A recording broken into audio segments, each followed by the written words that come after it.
Good morning po sa inyo lahat. Isa pang muli yugto ng ating daily Bible blessings.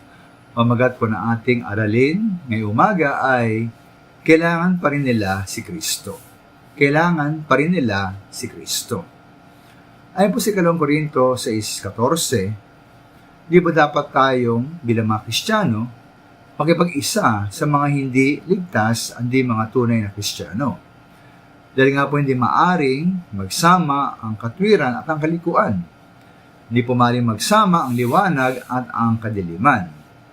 Kaya nga po hindi dapat pumili, hindi po dapat tumanggap ang Kristiyano bilang kasintahan at lalo na bilang asawa ng isang hindi tunay na Kristiyano, hindi tunay na mananampalataya. Dahil sila nga po ay magkaiba.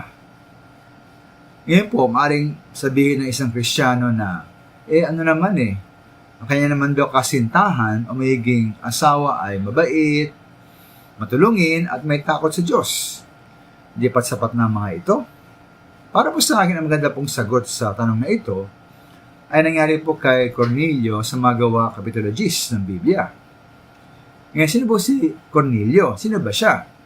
Ay sa verse 1, sa Syria ay may isang lalaking nagangalang Cornelio. Isa siyang kapitan sa batalyong Italiano na hukbong Romano. Opo, siya po isa hentil, hindi po siya Hudyo.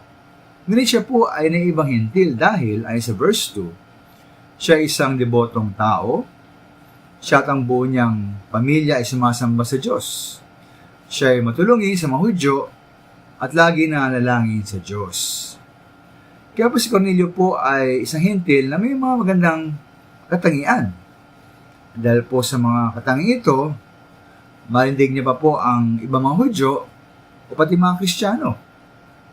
Ngunit po sa kabila po ng mga katangian ito, niloob pa rin ng Diyos na si Cornelio ay makarinig ng Ebanghelyo mula po kay Pedro. Kaya mula po sa verse 34-43 ng Kapitulo 10 ng Magawa, ipinaliwanag po at ipinakilala ni Pedro sa kanya, kay Cornelio, at ipay ni Jesus bilang Panginoon ng lahat, bilang pinatay at pinako sa krus, nakita ng mga taong muling binuhay, at ialaga ng Diyos na maghukom sa mga buhay at patay.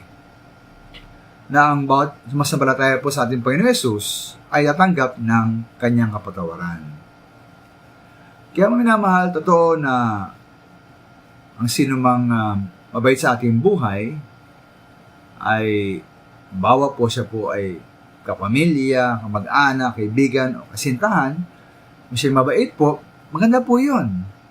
Pero kaya naman siya kabait, kailangan pa rin nila si Kristo. Maraming salamat po.